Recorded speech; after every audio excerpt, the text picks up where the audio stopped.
And, Carl went, "Have you got a question?" I went, "No." He said, "Well, something about the Elephant Man."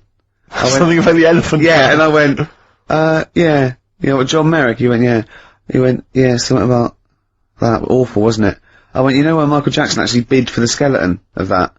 And, he went, what, would the skeleton be affected? I went, without it grows, that's what happens, it's nice. And he went, you don't see any of that about these days, do you?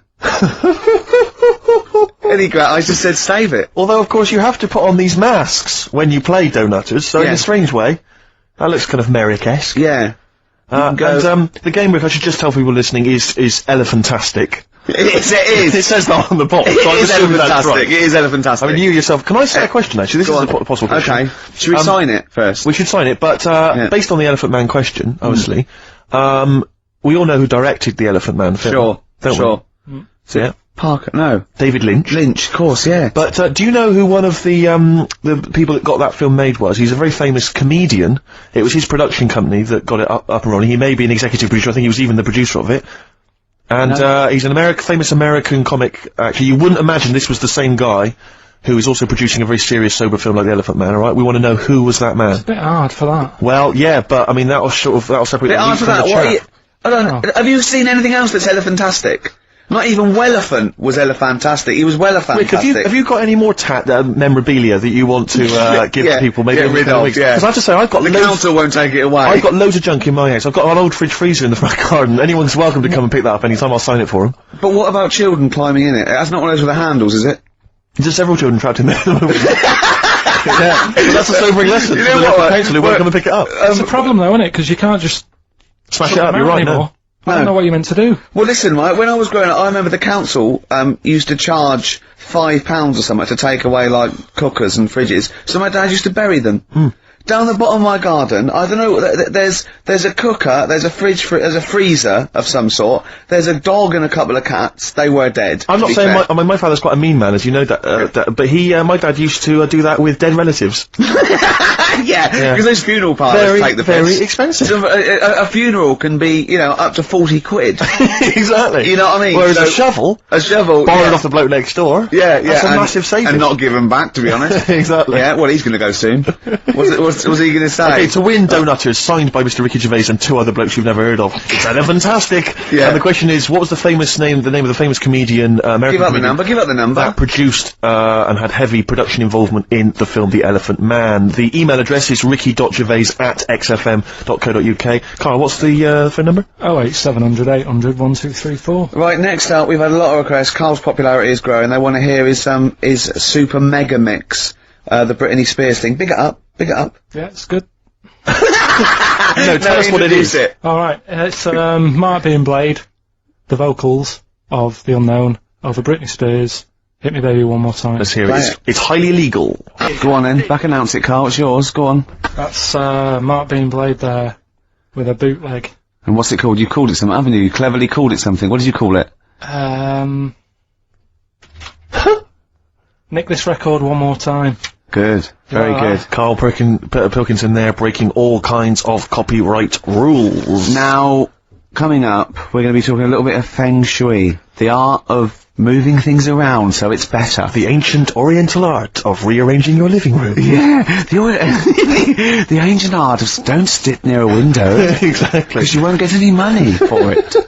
And we've got a book. Well, we've been exploring Feng Shui for our amusement. Yeah, and we're going to be reading some great things. This is just good. It's good, solid Feng Shui advice for us. I mean, what do you need to know? I mean, just keep those questions coming. If you've got any question for Carl, don't forget that's an ongoing thing. Anything in the world, any question, personal problems, philosophies on like it could be out of the. Just ask Carl if you want. You know, just ask Carl.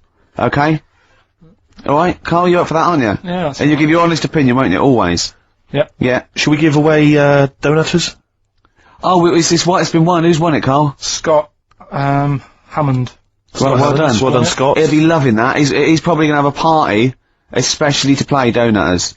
We've had a number of right answers, but I'm afraid Scott's the winner. And the question, of course, was which famous American comedian was heavily involved in the production of the film The Elephant Man? It was, of course, Mel Brooks. Surprising. And he's got a company called Brooks Films. Our first person that called in, I think he was a bit confused. He said, "Is it testicles?" Yeah. When what? The producer went, Testicles. What was that illness years ago? Right, there was a couple of lads at our school Oh yeah. had really big heads Right. and webbed fingers. And webbed fingers. And Sorry, wait. Was that... Hold on, did you find him in a pond? Did they used to be little tadpoles? no, Carl, you're not confusing your past with an old episode of No, Doctor no. Who, are you?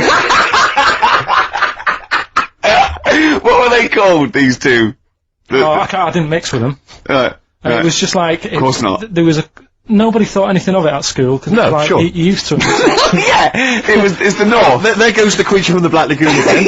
yeah. He is brilliant at trigonometry. He's late for double maths. Yeah. But, yeah, I didn't think anything of What it. is it called? What is the disease called where two fellas... Are they... Not even related. Rubbish! Not related. Were you near a nuclear power station when you were growing up? Yeah. You weren't really? Yeah.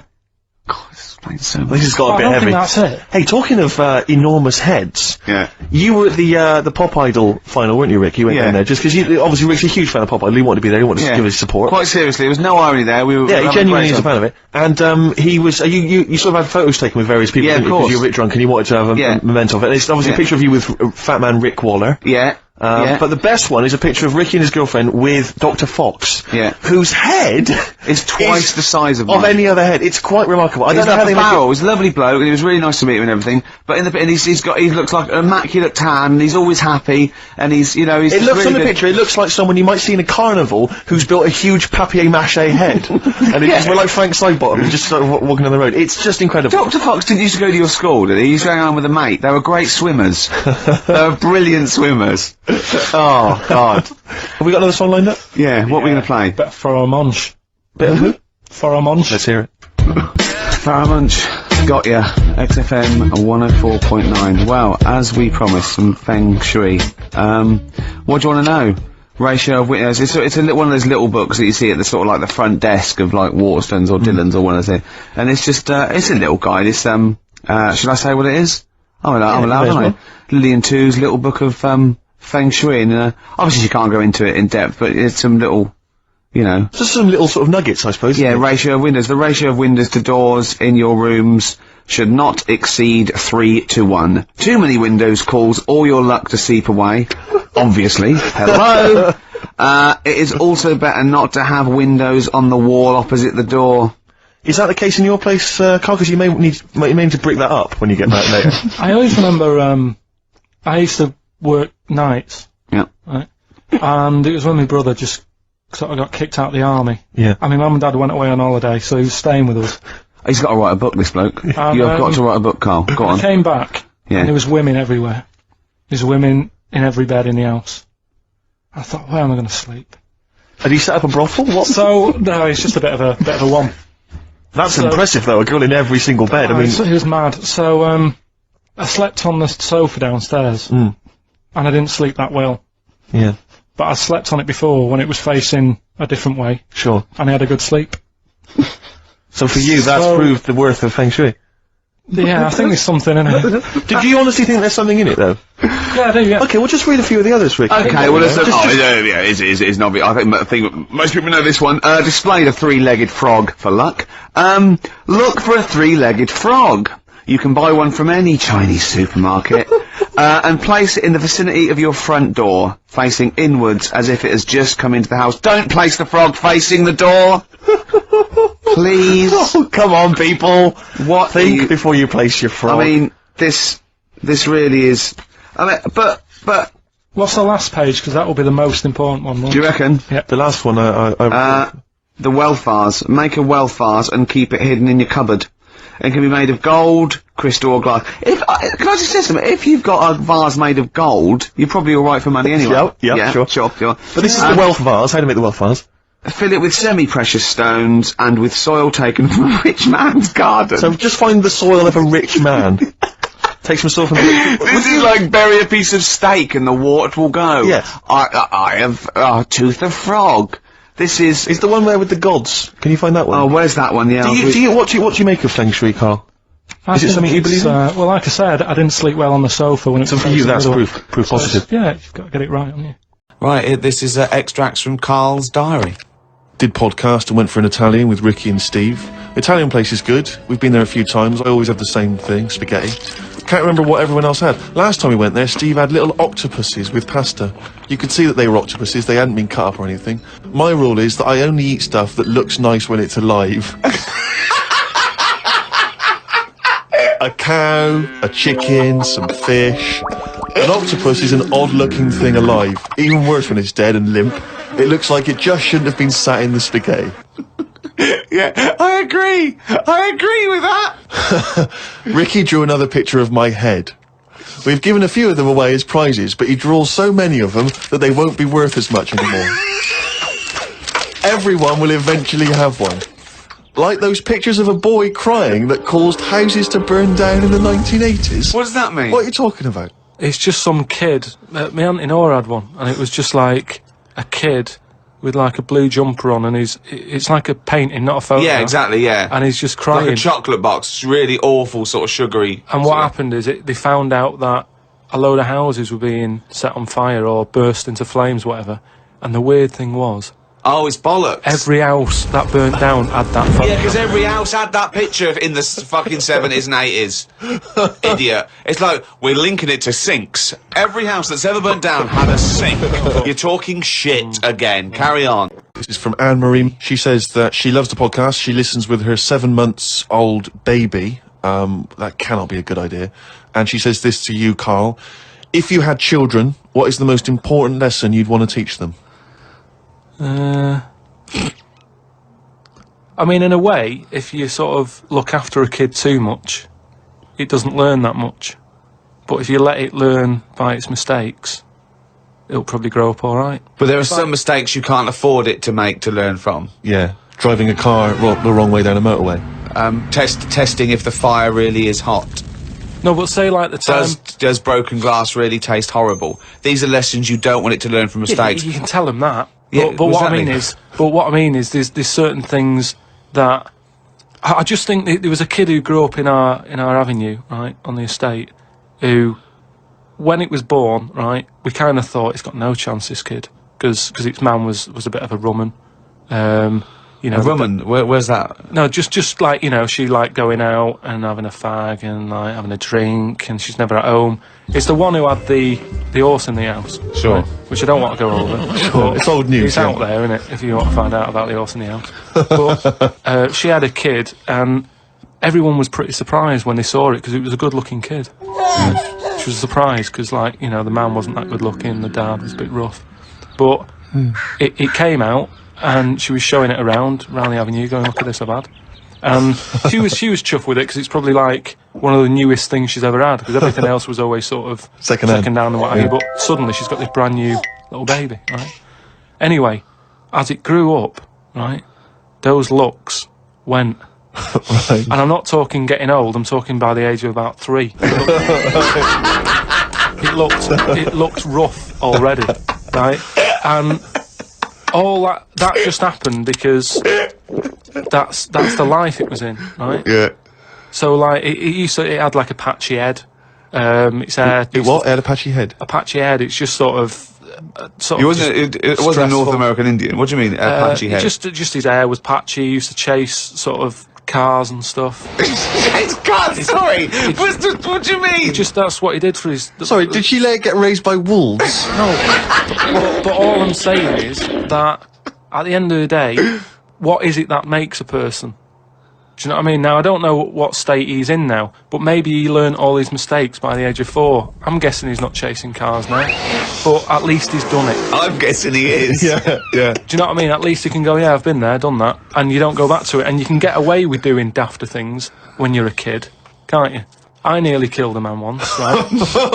Okay, right. That time when I was in Wales, and I was having a walk with my dad on the cliffs and that, and I just picked up a big rock, right? Chucked it off the edge, and as I chucked it off the edge, I noticed a fella was walking down below. Jeez. And I missed his head by, like, inches. Now, I've never chucked a rock off a bridge or, like, off a cliff or anything.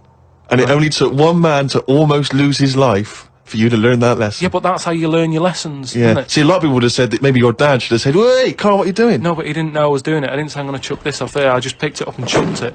And, like, as I let go of it, I noticed a fella was down there. You live and you learn. That's a little mantra. Alright. You live Okay. and you learn. So the woman who's had the kid, sort of look after it, feed it, make sure it's got shoes and that, but let it roam about. That's great! There's the advice for you, Anne-Marie. I love that. Good luck, just let your 7-month-old baby roam about. It was just all sort of Chinese proverbs and that. One of my favourite on the same subject is, a camel is a horse designed by committee. What do you mean? Well, it's having a go at the camel, and it shouldn't, but it's just, it's just a metaphor. And if you wanted to design a horse, and you had that vision, but you let 12 people in the room have their say, it wouldn't come out as you wanted it to do, and it wouldn't be as good. A vision is more perfect than committee, because everyone having their say, it becomes anodyne, it becomes compromised. Whereas the best things you can do is have an idea and have a vision and auteur that. Rick, can I just say now, I can tell from his look that he's thinking, which committee designed the camel? Well, I'd say, why would you request the ump bit? Because that's just going to get in the way, isn't it? I've always said that about a lot of animals. It's like we've doubled up on a lot of them. We've chatted about elephants and mammoths, one or the other. And that's the same with a camel. I'd have that up there as what they're doing. They were good years ago in the Jesus times and that. Don't need them now. You know what I mean? We've moved on. Well, not people who use camels to cross deserts. What other? I'm communities. going to throw some animals at you, and you tell how you'd have improved them if you'd have been designing them. Okay? Mm. The octopus. So I can now go back. I can look at them and go, what are they doing? And where have they gone wrong? What's up with the? How could you improve it? Like the camel, you'd go lose the app. I'd probably give it a bit more of a body. Cut down on the arms. And give it some bones, because I don't understand all this. It getting in a jar is good. When does it want to get in a jar? It says... Well, it only wants to get in a jar according to your stories. No, but there's something that says it can get in a jar because it hasn't got any bones, but I don't know why it'd want to do that in the first place. Easy. I can't even begin to answer that. Once again, you've claimed that you've read that they like to get in jars. I mean, how do they know that octopus like to get in jars? Oh God, you can improve on an octopus. Millions and millions of years of evolution, making it perfect for its surroundings. Okay, another animal for you then, Carl. Giraffe? What are they adding to the world? What are they doing? Well, it's not about what they add to the world, No, but is I thought that's what everything's about. It's about things are here for a reason. The reason they're here is because they didn't die. That's it. No, but there seem to be a lot of animals that are like...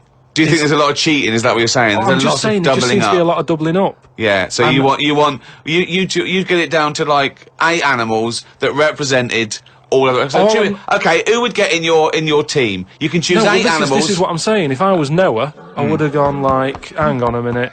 I've just seen something that looks a bit like this. Let it drown. And have a clear out. But he didn't. He was messing about saving everything. He was instructed by God to save everything, to be fair to him. Yeah, but if he's been given that job, for me, he's sort of manager of that job. With management. So you believe With Noah as well? management. You believe Noah happened as well, and he built a boat big enough to catch 2 of every species. You actually believe that as fact, do you? Well, it's out there in book form. Brilliant. Alright, We haven't answered the question that we started with. How did you meet Suzanne? just that work. Thanks. Y'all, XFM 104.9. LA to London, dilated people expanding on. Respect, guys. Cheers very much. Out of here. Yeah, guys, just maxing there. Lovely. Good to hear from them. Good to hear from the boys. Well, I'll probably be heading over to LA, NYPD, and just chilling with them. I'd love them to meet you.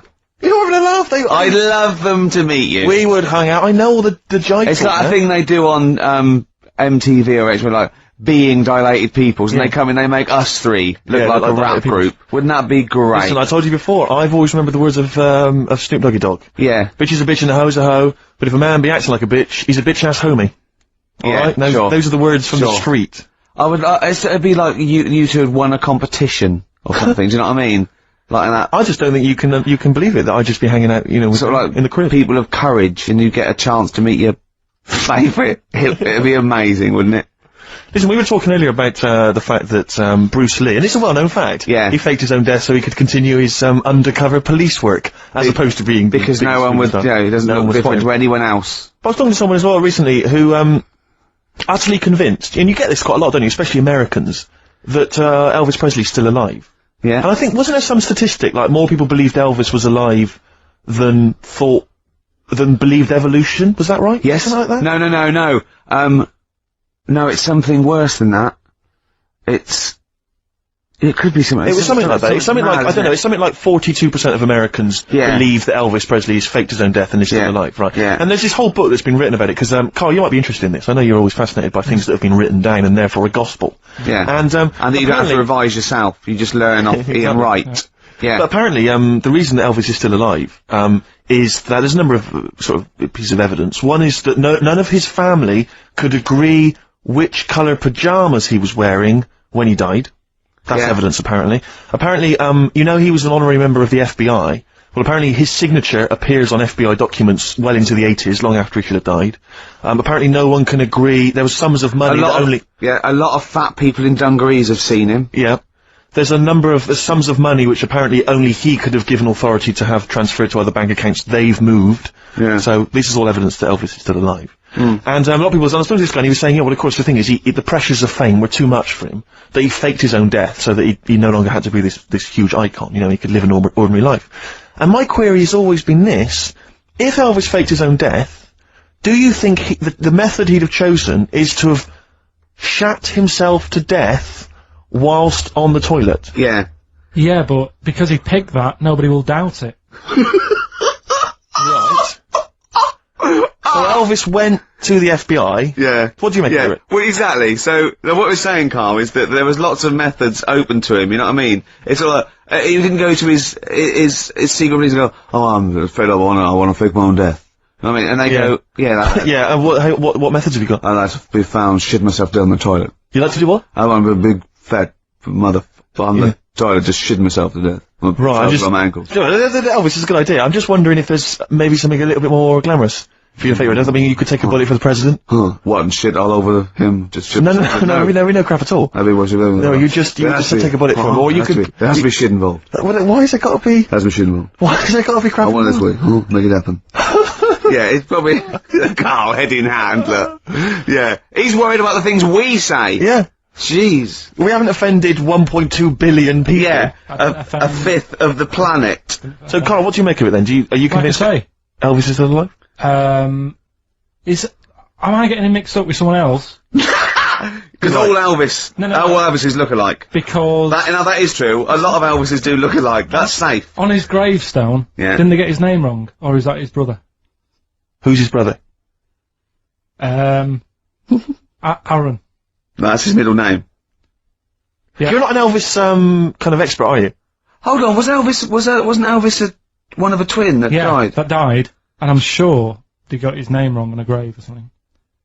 Oh, I don't know. But that's consequently, that's proof he's still alive. No, the thing with the still alive thing, like I say, he picked that awkward death because nobody would be saying, hang on a minute, going round upsetting the family, wanting to talk about it because they'd be embarrassed to be saying, you know, it was found sort of in a pile of mess. Weighing 25 stone. Yeah. So... Because you notice he also expanded to a huge size as well, so he was just a huge fat blob of a man. He also did that to add, you know, extra... To the glamour. I don't quite understand all these people who fake their deaths, because...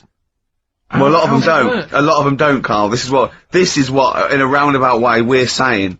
We're saying that a lot of people that say people fake that they didn't, like Bruce Lee and James Dean and Elvis Presley, we're saying they didn't fake their deaths. He did die, didn't he? His head come off, didn't it? Thank God. Who's this? James Dean? His head came off. There is a light that never goes out. The Smiths, XFM 104.9. Nearly through. Absolutely. 2 hours of chat, great music. Bloody good music. Carl. Of course. Speaking it's been fun. Before he thinks. By the way, you know when he was talking about Mowgli? You know he was going to talk about Mowgli and you said, oh, what are the gremlins called? Yeah. Were you thinking of, Mugwai. Mugwai. Yeah, but they were still, fair, they were called gremlins. Yeah. He was, I know what you're thinking. I know, to be fair. But my girlfriend won't be listening now, so she'll still think I'm Bit daft. Why would she ever think that? How long have you been going out with her? About 8 years. Well then, why would she ever think you're daft? That's the only stupid thing you've ever said, the Mogwai thing. Why would she ever think she's going out with a, to be honest, a retard? I think it's a very beautiful relationship you must have, you know. Because it's odd, like, I mean, she's a professional journalist or whatever. Yeah. You know, and she works for, is it, Radio 5 or something? BBC Sport. BBC Sport. TV. And you're a man who never even, got her your exams English up. quite good. Is English quite good? Her? Really good. Yeah? So, And did she do her exams? yeah, she's quite bright. Sure. So what do you bring to the relationship? I think, take the pressure off her. Take the pressure off her, to do what?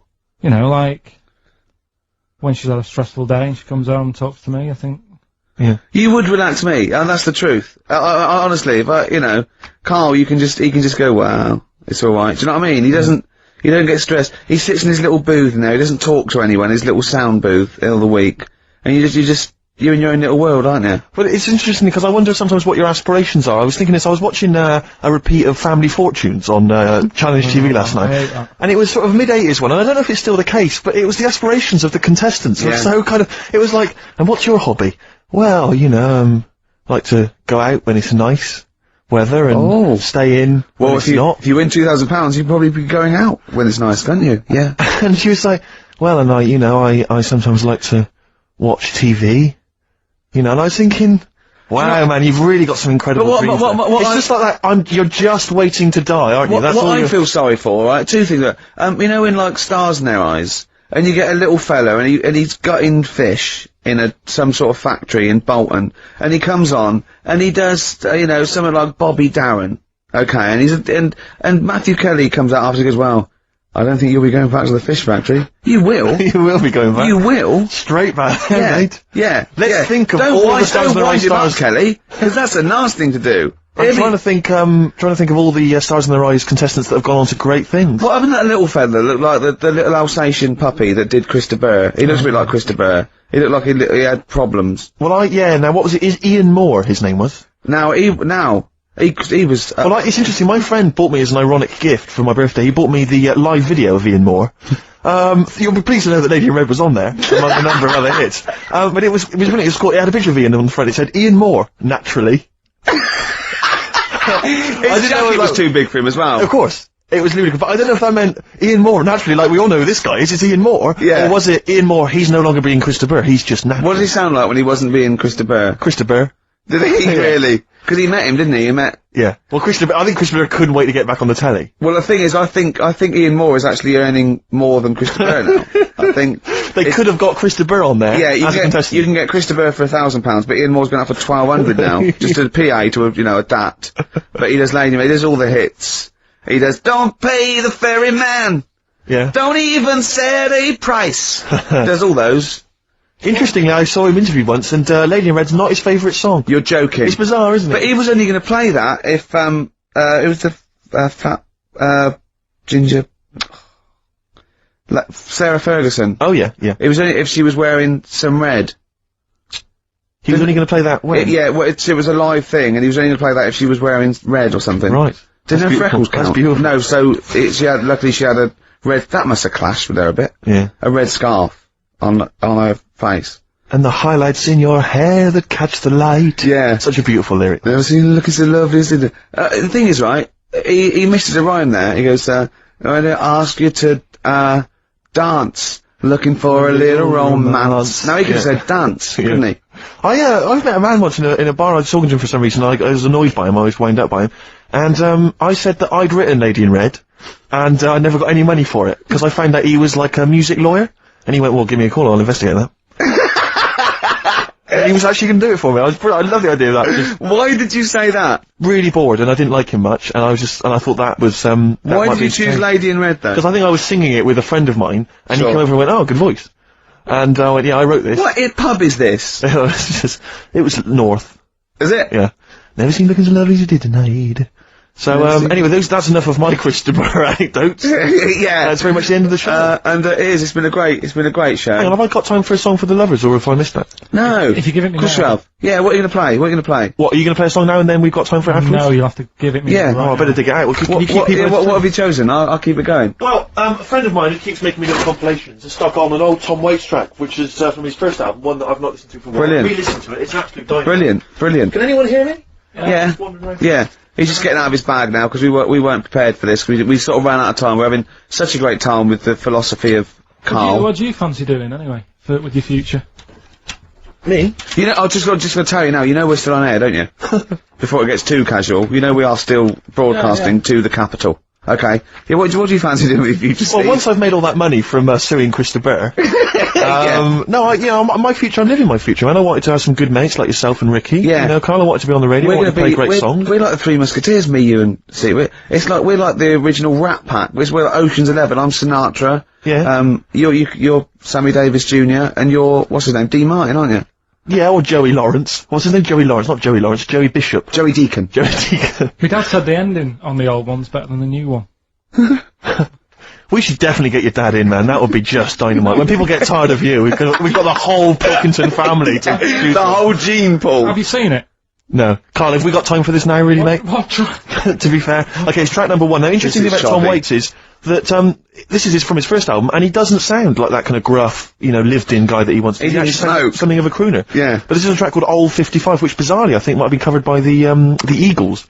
But anyway, so I think it's a really lovely track, really beautiful track, I'll see you next week. and we'll see you next time. Say goodbye, Carl. So yeah. Say sorry What? for if you offended anyone. I didn't. So if I say sorry, that's saying I'm guilty.